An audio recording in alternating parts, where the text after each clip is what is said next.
এর ফলে পৃথিবীর বিভিন্ন জায়গায় ডাইনোসরদের বিলুপ্তি শুরু হয়ে যায়। একসময় আমাদের পৃথিবীতে ডাইনোসরেরা রাজ করত। তারা চলতো যেভাবে আমরা চলি, এই বাতাসেই তারা নিঃশ্বাস নিত, এই পৃথিবীর উপরেই তারা লড়াই করত। এই দৈত্যকার বিচিত্র ডাইনোসর অনেক বছর আগে থেকেই পৃথিবীতে রাজ করে আসছে। এই ডাইনোসরের 21,000 প্রজাতি ছিল। তার মধ্যে কিছু ডাইনোসর ছিল শান্ত, কিছু ডাইনোসর ছিল রাগী, আর কিছু ডাইনোসর ছিল একেবারে শান্ত স্বভাবে, আর কিছু ডাইনোসর ছিল হিংস্র এবং বিপজ্জনক। এই ডাইনোসর ছিল সেই সময়ের সফল প্রাণী। কিন্তু সে সময় কি ঘটেছিল?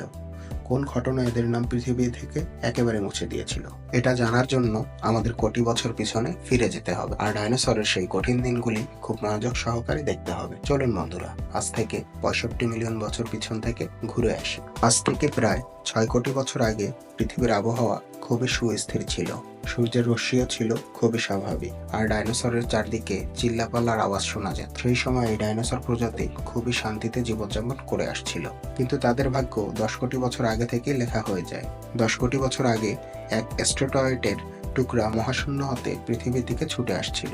এটা পৃথিবী থেকে প্রায় 20 কোটি মাইল দূরে অবস্থিত মঙ্গল আর বৃহস্পতি গ্রহের কাছে একটি সুস্থির অনেক বিশাল একটি অ্যাস্টেরয়েডের টুকরার সাথে সংঘর্ষ লেগে যায়। এই সংঘর্ষের ফলে ওই অ্যাস্টেরয়েডের টুকরার গতিপথ পরিবর্তন হয়ে যায়। ফলে অ্যাস্টেরয়েডের টুকরাটি তার কক্ষপথ থেকে বিচ্যুতি হয়ে পৃথিবীর দিকে প্রায় ঘন্টায় 22,000 মাইল বেগে ছুটে আসতে থাকে। যখন এটি পৃথিবী থেকে 3,84,000 মাইল দূরে অবস্থান করছিল, তখন যদি এটা উপগ্রহ চাঁদকে আঘাত করত, তবে এই ডাইনোসরদের ভাগ্যের এমন নির্মম পরিহাস হতো না। কিন্তু তাদের ভাগ্য ছিল অনেক খারাপ। তাই 44 কিলোমিটার গ্যাস সমৃদ্ধ 2 ট্রিলিয়ন মেট্রিক টন ওজন নিয়ে এই অ্যাস্টেরয়েডের টুকরাটি চাঁদের গা ঘেঁষে পৃথিবীর দিকে ক্রমশ অগ্রসর হতে থাকে। এই অ্যাস্টেরয়েডের টুকরাটি যখন পৃথিবীর কাছাকাছি চলে আসে, তখন এটার বেগ প্রায় 70,000 কিলোমিটার ঘন্টায় ছিল। এটি পৃথিবীর বায়ুমণ্ডলের সাথে ঘর্ষণের ফলে আগুনের গোলায় পরিণত হয়ে যায়। এটা এতটা গতিবেগ নিয়ে ছুটে আসছিল, মাত্র 4 মিনিটেই আটলান্টিক মহাসাগর পার হয়ে যায়। এটা এতই ভয়ানক ছিল, পৃথিবীতে আঘাত করার সাথে সাথে এই আগুনের গোলাকে দেখেই হাজারো প্রাণী একেবারেই অন্ধ হয়ে যায়। এসব প্রাণী ভয়ানক উল্কাটিকে দেখতে পাচ্ছিল না, কিন্তু এর ফলে ভয়ানক তাপ খুব ভালোভাবে অনুভব করতে থাকে। কিছু সময় পরেই মেক্সিকোর একটি জায়গায় আঘাত করে, সাথে সাথে 35,000 ডিগ্রি তাপমাত্রা নিয়ে বিস্ফোরিত হয়। এই বিস্ফোরণটির শক্তি ছিল প্রায় 10টি হাইড্রোজেন বোমার সমান।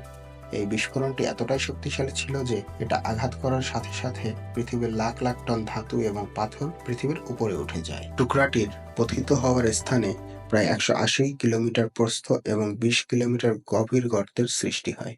আঘাত হানার ফলে গর্তের সমস্ত ধাতু এবং পাথর ধূলির মতো হয়ে প্রায় মেঘের মতো আকার ধারণ করে। 16 মিনিট 44 সেকেন্ড পর এই আঘাত হানার জায়গাটিকে কেন্দ্র করে 4.13 তীব্রতা সম্পন্ন ভূমিকম্প পৃথিবীর অভ্যন্তরে ঘটে যায়, যার ফলে সমুদ্রে বিশাল বিশাল ঢেউয়ের সৃষ্টি হয়।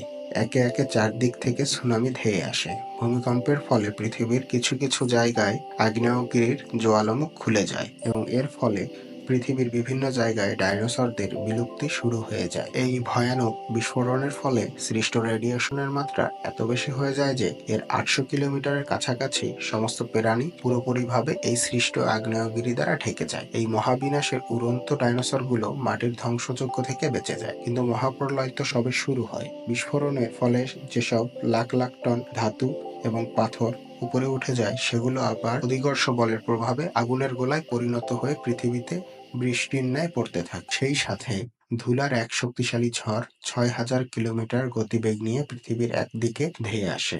এই ধুলার ঝড় পৃথিবীতে কয়েকদিন ব্যাপী স্থির থাকে, যার ফলে সূর্যের আলো পৌঁছানো একেবারে অসম্ভব হয়ে দাঁড়ায়। গরম তাপমাত্রা 100 ডিগ্রিরও অনেক বেশি হয়ে যায়, যার ফলে পৃথিবীর সমস্ত গাছপালা পুড়ে শেষ হয়ে যায়। বিস্ফোরণের 90 মিনিট পরেই পৃথিবীর তাপমাত্রা 200 ডিগ্রির উপরে বেড়ে যায়। এর ফলে যেসব ডাইনোসরেরা অনেক দূরে ছিল, তারাও আর পরবর্তীতে বাঁচতে পারেনি। এই বিস্ফোরণের ফলে 90% প্রাণী মারা যায়, আর 10% প্রাণী যাদের ওজন ছিল 30 কিলোগ্রামের কম। এই মহাপ্রলয়ে লাখ লাখ প্রাণী মারা যায়, সেই সাথে সমস্ত গাছপালা পুড়ে শেষ হয়ে যায়। এত কিছুর পরেও যেসব প্রাণী বেঁচে গিয়েছিল, খাবারের অভাবে পরবর্তীতে মারা যায়। এরপরেই অন্য কিছু প্রাণীদের পৃথিবীতে রাজত্ব করার সময় আসে। ডাইনোসরের বিলুপ্তির পরেই পৃথিবীতে নতুন কিছু প্রাণী এবং প্রকৃতি সেজে ওঠে।